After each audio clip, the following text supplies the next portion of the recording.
Okay, so we were looking at the phases of meiosis. And so just to recap, we're starting out with interphase, just like when we talked about mitosis. But in this phase, we're going to have 2 cycles. We're going to go through PMAT, but since we're going through PMAT twice, notice that all of the first ones are going to have a 1 behind it, and they're going to have the entire X together. And all of the second ones are going to have a 2 behind it, and there's 2 of each cell. So if you notice in prophase 1, the way you can tell this is that you see the sister chromosomes or the X's crossing over or intertwined. In metaphase, you see the X's lined up in pairs in the middle. In anaphase, you see the entire X being pulled to either side. In telophase, notice the X's are still together. And finally, in cytokinesis, we see that the the DNA starts to unwind. Now, for each of these, if you read the directions, it tells you that I've only given you 1 copy, but you can easily Control C and Control V to make a copy of it. So remember, prophase, things are starting to condense, the nuclear envelope's disappearing. That's what that dotted line means. In metaphase, they're lined up in the middle. In anaphase, they're moving away from each other.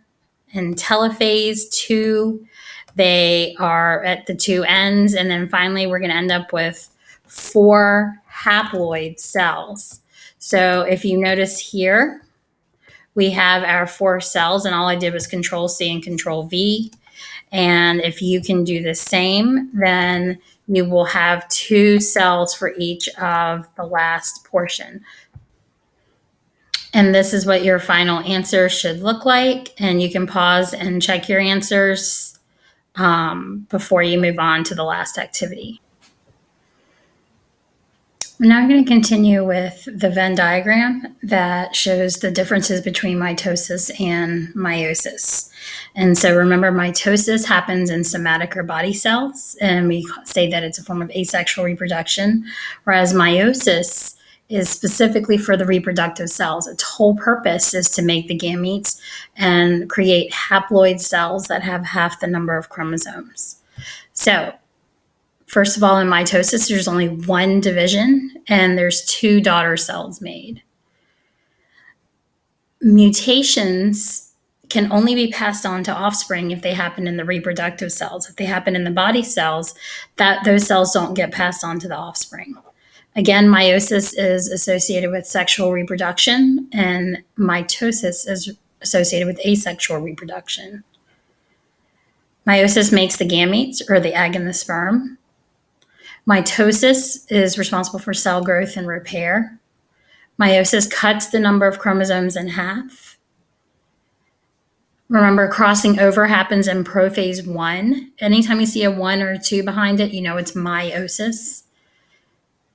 The cells are genetically different, or they're not the same, which is opposite of mitosis, where we have genetically identical cells.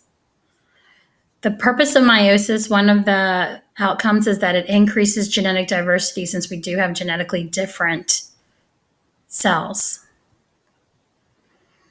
Again, meiosis only happens in reproductive cells, whereas mitosis happens in all of the somatic or body cells. They're both associated with cell division. They're both associated with cytokinesis.